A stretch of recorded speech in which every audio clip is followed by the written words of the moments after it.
I think we're live. Yes, we are. Wonderful. Good afternoon. Come on in and let me know if you're around. Let me know where you're joining me from. If you're on the live, come and say hi. Tell me how things are going for you. Tell me how cold it is where you are today or how hot it is. In the UK, it's probably a solid zero.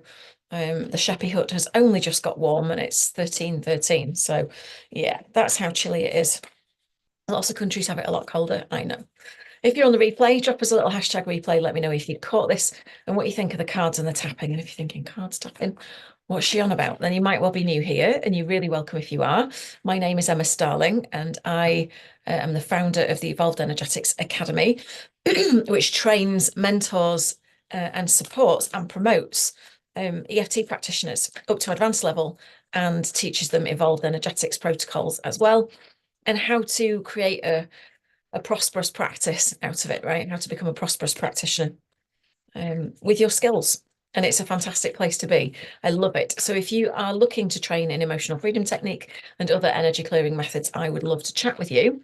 And if not, then if this is your first kind of foray into the world of tapping, then just know that I am clinically trained in EFT. This is not clinical EFT, just to be clear. It is more affirmational bound tapping. However, it will still give you a similar result in your body because we're still tapping on the same points. It's just a shortened version, and we use affirmations or messages from Oracle or Tarot cards just for fun to give you something to focus on. So if you're not into the cards, don't worry, it won't affect anything. You won't hurt anything. Certainly won't break anything or summon anything. If you are into the cards, then today you might like to know that I'm using a new deck, The Law of Positivism, Healing Oracle by Shireen Erberg, an artwork by Laurie Menner. It's a beautiful deck. It's really nice. And we'll see what message we've got today. And then what I'm going to do is pull a card, give you the message, just notice what happens in your body when you hear it. So is it a hell yeah? Do you resonate with it? Is it a no chance? Is there some resistance in there? Are you curious? Are you questioning? And just notice what's going on. Okay, so ooh, very nice. So today's card is I am the master of my mind. So this is a really interesting card. Oh, and it's number 11. Look at that.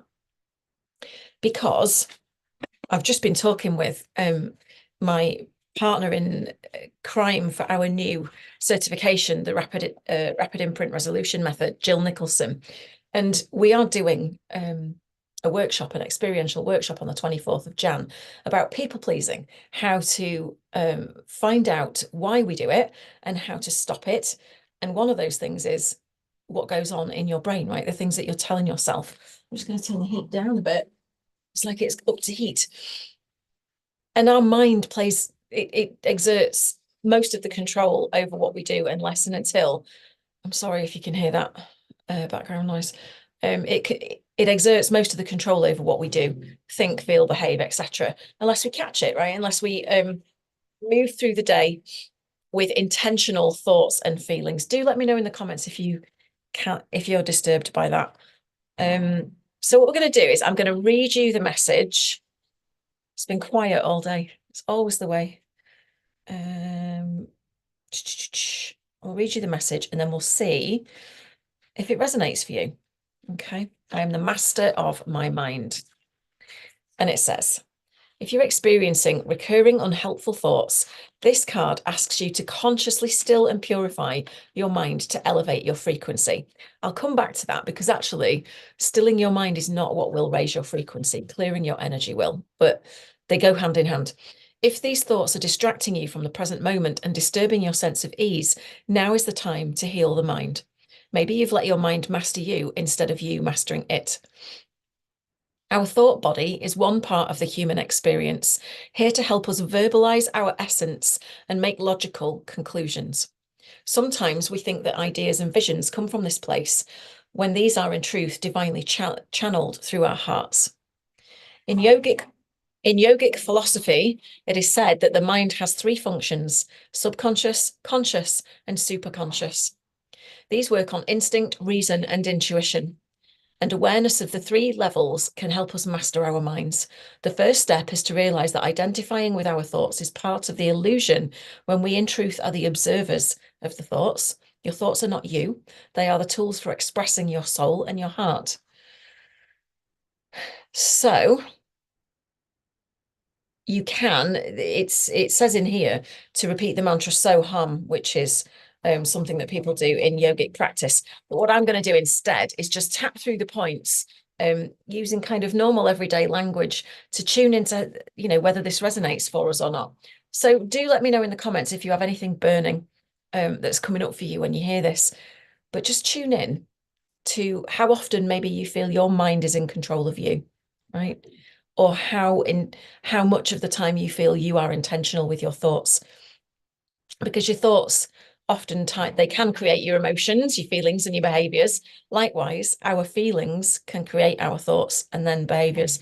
So there's no strict path as to which route it follows in my mind, because one can feed off the other. It's all the same. But let's have a tap on this. I'm really sorry, I'm getting distracted. So let's have a tap and see if we can just come back to center a little bit, right? So with your two fingers, full responsibility for your own well-being. Just tap where I tap, say what I say, and see how you feel. Okay. Wherever I'm experiencing unhelpful thoughts outside of the eye, now is the time to still and purify them. Under the eye, wherever these thoughts might be distracting me, under the nose, from the present moment, on the chin, or disturbing my sense of ease. Collarbones. Now is the time to work on healing my mind. Under the arm. I acknowledge all parts of me. Top of the head, and all the functions of my mind. Eyebrow. Subconscious, conscious, and superconscious. Outside of the eye. My instinct, my reason, and my intuition. Under the eye. Wherever there are recurring thoughts holding me back. Under the nose. I choose to release any emotional charge from them now. Itchy nose. On the chin. I allow my brain waves to slow down as my body relaxes.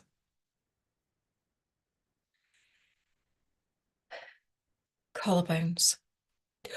Oh, excuse me, keep tapping. Oh, crikey. So that I can move through my day with intentional thought. Under the arm, intentional feelings. Top of the head, and intentional, energetically aligned behaviors. Then we're going to finish on the third eye. So be it, and so it is. That's just in the middle of the forehead. All right, come to a stop. Take a nice deep breath. Now, before you hop off, if that feels too woo for some of you, you might be watching this and thinking, what is this rubbish? It really isn't. It's based on neural plasticity, calming the amygdala of all the stress and the unhelpful, the negative, if you like, the charge that comes off of unhelpful thoughts when we have them, stressful thoughts. Because when we have those, our brains go up into usually either high alpha or beta, and we can become anxious and get cycling thoughts and recurring patterns and all of that jazz. When we start to tap whilst focusing on these things, it calms the brainwave cycle down. So we come back down into relaxed alpha, which is fantastic. And it also re-engages the prefrontal cortex. So you can think straight, you can make good decisions, you can access your creativity and your intuition, and you can take decisions from a regulated place. Okay. And it also calms the flow of cortisol and adrenaline and sends out soothing hormones so that you feel probably quite a bit floopy by now. You might feel tired, you might start yawning, you might get itchy, you might get twitchy, you might sneeze, you might trump, unfortunately. Everything can happen when you're tapping. You might feel nothing at all, and that's okay.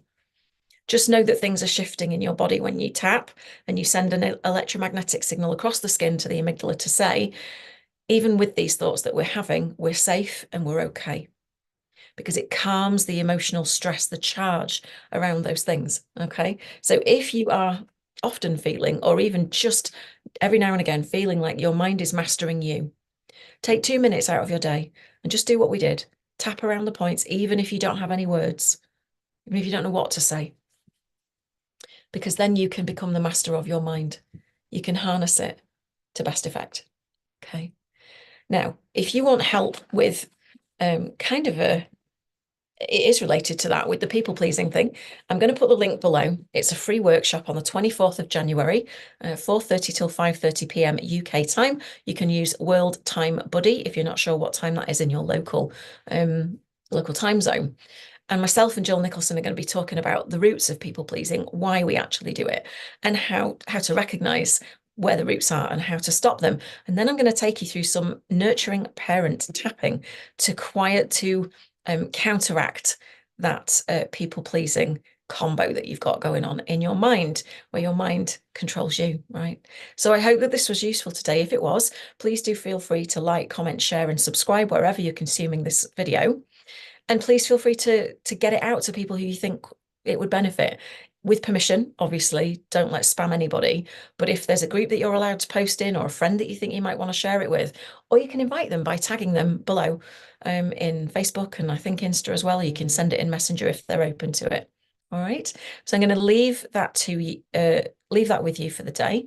I'll see you again tomorrow on the Daily Tap, and hopefully I'll see your name pop up in the registration for the people pleasing workshop, or how to stop people pleasing, should I say, on the 24th of January.